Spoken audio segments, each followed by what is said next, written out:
Welcome back, Adam. I It's been so long since I've seen you. Oh God, honestly, I was getting withdrawal symptoms.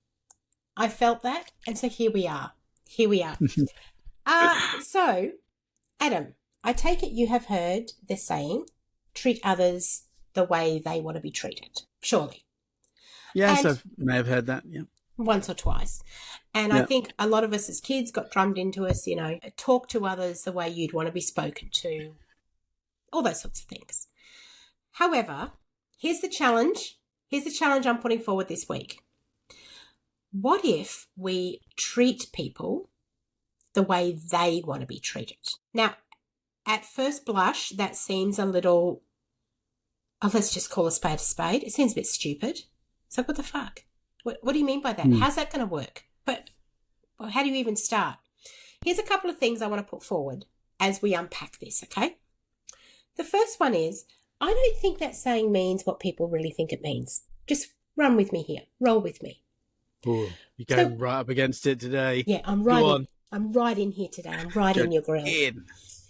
So if we said treat people, you should speak to people the way you want to be spoken to, what you're actually saying is you want the interaction to conform to social norms. So we're talking about things like manners, a tone of voice perhaps, waiting your turn in line, not interrupting. Do you get these sorts of manners, I suppose, is what most people, Which aren't I necessarily think, a bad thing. Not at all. And so, and that's actually not what I'm referring to when it comes to this saying. I'm not suggesting we throw out common decency. So in my opinion, that saying, treat others the way you want to be treated, that's not about common decency because you're not always decent. Are you, Adam? Yes. So that's the first thing to think of. I think these are two separate things. We perhaps use that saying when actually what we're meaning is, hey, let's just have some common decency here, or some common sense, or some common ground, right? Yeah. Yeah. The second thing is that when you say that you should treat people, the way you want to be treated, it's kind of assuming that everyone you interact with then has the same values, beliefs, personality, desires, lens of the world that you have, doesn't it? Yeah. Yeah. And you're a good example of this that we've spoken about before. You prefer when someone speaks to you, you want them to be direct and give you the facts, right? Yeah. That's it. Let's, don't fluff around. Don't try and soften the blow. Let's just fucking give it to me. Yeah. Now, I know that about you, and so I do my best to communicate with you the way that you will receive it best. That makes sense, doesn't it? Yeah. However, if the way I speak to you, I have other people in my circle that if I speak to them that way, I risk breaking rapport. I risk them being triggered or upset or feeling offended or feeling like I'm telling them off or any number of things.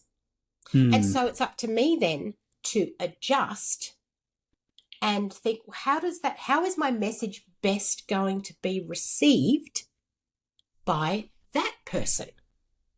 So in order for my message to be received by the person I'm talking to, it matters not one iota the way that I want to receive it.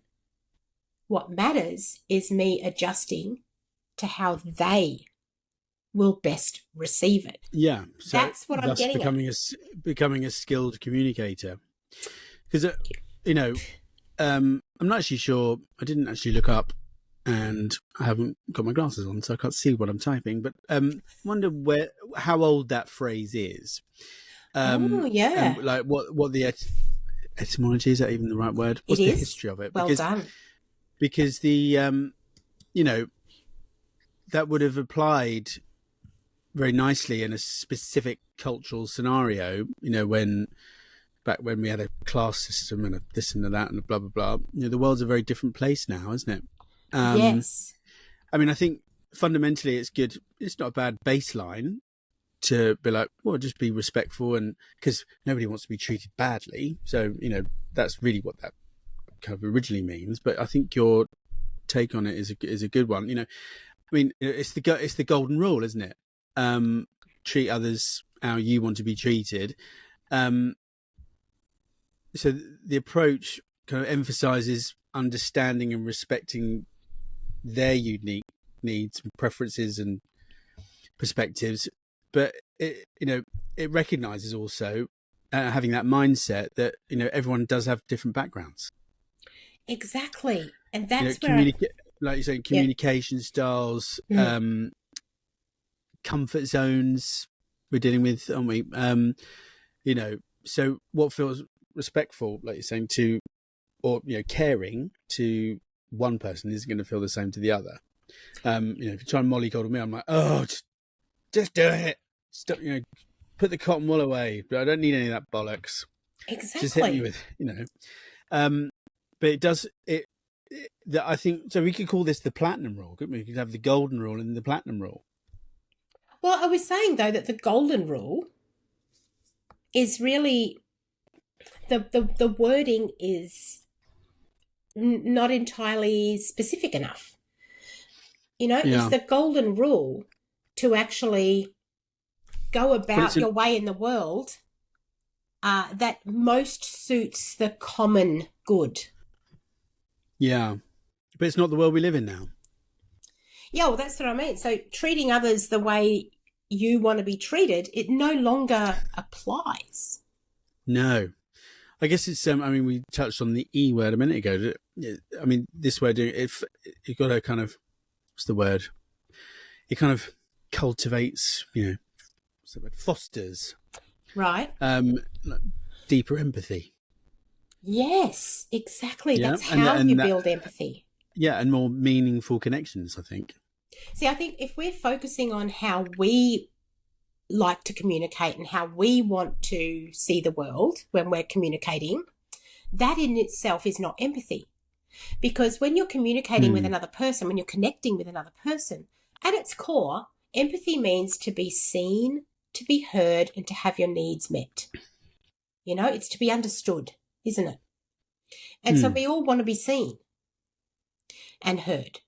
So if you're spending your time when you're communicating, running everything through your own filters and doing what suits you, what you think is best, then you're not actually empathizing with the other person. You're not seeing and hearing what they need. Yeah, you're not putting yourself in their shoes. Exactly. Yeah. So I followed your lead. I've looked up the phrase. How old is it? Just done a quick little Google here. It doesn't actually say how old it is in, the first one I found. However, it does say perhaps 5,000 plus years old from Egypt. No way. Yeah. So that's sort of the earliest that it's been found in. And as it says, it's the golden rule. And it's also considered the law of reciprocity, doing unto others as you would have done unto you. Right, okay. That kind of thing. So, but then it actually goes on to say what you and I are just talking about. Effectively, it's actually more common sense guidance. Yeah. And that's what it's about. It's about common sense. However, I'm challenging us to expand it a bit more and actually go a step further. Yes, have the common sense, common decency, look at social norms, all those sorts of things. Be a decent person. Don't be an asshole if you can help it. However, if you really want to practice more effective communication and connection, then start thinking about how does this person I'm about to interact with, how do they want to be spoken to be treated? Yeah. And get curious about it. Ask good questions. Listen. Yeah. I think we should actually Because, do another whole episode. I'd like to do a whole episode, Adam, on practicing empathy and connection. What do you think? yeah, I think we could absolutely do that. Brilliant. Definitely. Because, I mean, yeah, that, what am I trying to say here? Here we go, land the plane. Honestly, you've got to remember that nobody likes being shoehorned into your expectations. Yeah, true. So honestly, it's like treating others how they want to be treated. Is like, is it a way to just avoid unnecessary drama? Yes, I think that seems to be Do you know what I mean? Like a less big win. assumptions, more understanding, right? Yeah, So instead of that one size fits all, we can get custom fitting, darling. Get it all measured out. exactly. The surface is that custom fit. The surface Yeah, is the social norms. The surface is common absolutely. sense, common And I think decency. that's where the magic will start to happen in your relationships. If Yeah. you're treating your partner like that, they're going to be like, "Oh, what? Yeah, oh my God, you actually asked me what I thought about it." Well, isn't that the whole reason behind love languages, Adam? Well, exactly. I mean, I was gonna say about that. I mean, there's so Feature. much. But again, we're in a different world now. People are much more conscious about these things, aren't they? Mm. And that. I mean, I just had a sudden thought. Like, I used to go out with someone whose basic love language was "Don't talk to me" about anything. Love language is But that's isolation. also why we split up. But it's a big thing, isn't it? Learn love languages. Get into it, and what is the thing that's gonna make them live, And rather than want to slap you in the face. That's the whole premise of love languages, is treating your loved one the way they want to be treated. Yeah. So you see how it's so much deeper than that surface phrase that gets thrown about when It really is. someone kind of just pisses us off. Like someone cuts you off in traffic and you're like, I would never do that. I always wave when I let someone in, or you know what I mean? We expect others to behave the way that we think is right. And it can cause so much miscommunication and disconnect. It really can. And lack of rapport, arguments, etc. And yet if you really look a bit deeper, look a bit beneath the surface, you'll see that they're everywhere, like love languages, like personality profiling. They're all there to actually get curious about seeing the difference in how you see the world and how someone else sees the world, and then adjusting without losing yourself. Adjusting so that you can better understand and communicate with another person. Oh, yes. Empathy in action. Empathy in action. You're welcome. You're welcome. Yes. Well, we will leave it there because on that beautiful little bombshell. I love it. That was brilliant. Love it. Mwah. Much love. See you next week. Bye.